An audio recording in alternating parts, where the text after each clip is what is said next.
Welcome back to the NFL NBA Rectable with your host, that's Kevin Dana. I'm Alan Wu. Let's get right into it. This time we're going to be talking about some trades in the NFL. On Sunday, the Miami Dolphins traded away defensive end Jason Taylor to the Washington Redskins for a second-round pick in the 2009 draft and a sixth-round pick in the 2010 draft. Now, this came in response to the Washington Redskins defensive end Philip Daniels, suffering a season-ending knee injury on the first day of training camp. So, with this trade bringing in Jason Taylor, how do you think does this help the Redskins? Obviously, they lost Daniels, but do you think this puts them over the top? I definitely don't think it puts them over the top. Yes, it's an upgrade, but this was a team that was 8th in total defense last year. This is a team that doesn't have too much to improve overall, and Daniels is going to be a huge loss. That's why they get Jason Taylor, but that's the only reason why they got Jason Taylor. It's not like they had a huge need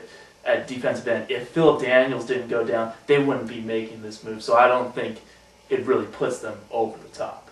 Yeah, I'd have to agree, especially because when you look at that defense, I mean, I have more questions in that secondary. You know, Sean Springs has played well, but hasn't really been a Pro Bowl kind of player, not really a stud.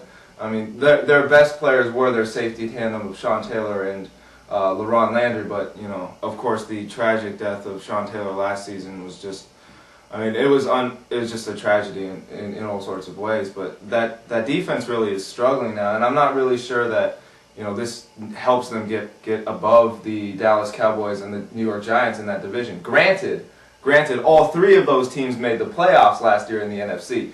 So who knows? I mean, they're definitely still a playoff contender, which is what Taylor wanted. You know, that was the reason he wasn't really psyched about going back to Miami. They're a franchise absolutely in disarray, but I mean, I still have questions on that offense. Like, I'm not sure that Jason Campbell is the answer long term. No, I'm not sure either. Of course, this is only going to be his second full season as their starting quarterback. And they have some nice pieces. On paper, it looks like a solid offense, but they don't look like world beaters. They're not going to put up 30 points a game every game. They only scored more than 30 points twice last season. One of those against the Detroit Lions. It's a terrible defense. So that's not really saying that much. This is a team that's going to be a middle-of-the-road offense, and they're going to have to rely heavily on their defense to have a shot in the NFC, where pretty much anyone is a contender, like you said.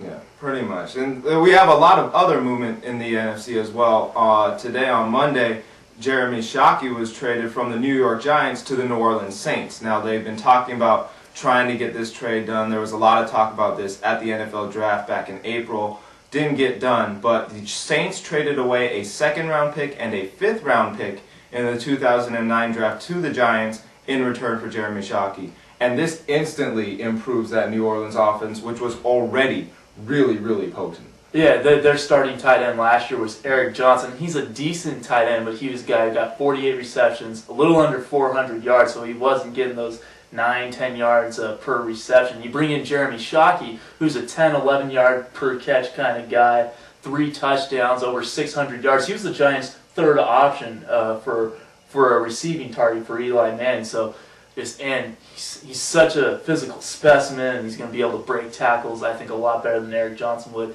And I think Eric Johnson's going to be a nice backup tight end for the Saints, assuming they don't deal him off. Right. I think the biggest thing you mentioned with the Saints bringing in Jeremy Shockey is that physical presence that he brings. I think that's what's really lacking on the New Orleans Saints. You look at Reggie Bush that they brought in, you know, second overall pick a couple years ago, and the biggest problem he's had is that his physical presence just isn't enough. They had Deuce McAllister, but he goes down with a knee injury last year, and they really felt that loss. So I think this, with the return of McAllister, bring in Shockey, now you have a physical presence in that middle of the field where you really need to have that presence, and then it allows your outside receivers to have some more room to work with.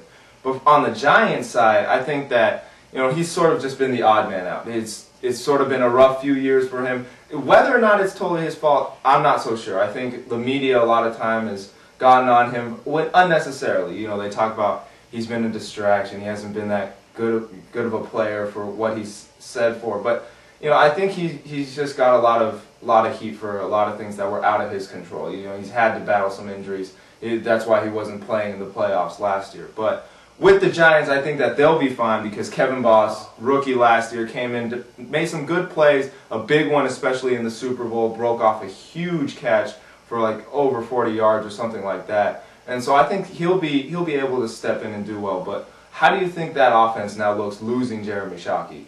I honestly don't think it's going to take much of a hit because, like you mentioned, Alan, Kevin Boss, he was really the X factor for that game in the Super Bowl. Of course, David Tyree's catch, but you have David Tyree. I mean, he's not going to be much of a factor, but Plaxico Burress, hopefully, he'll get back into training camp and everything will be settled there. If they have all those pieces, you have Brandon Jacobs as well, 5 yards per carry. And Eli Manning, I think, is only going to get better, and he's going to work off that confidence that he got during that playoff run.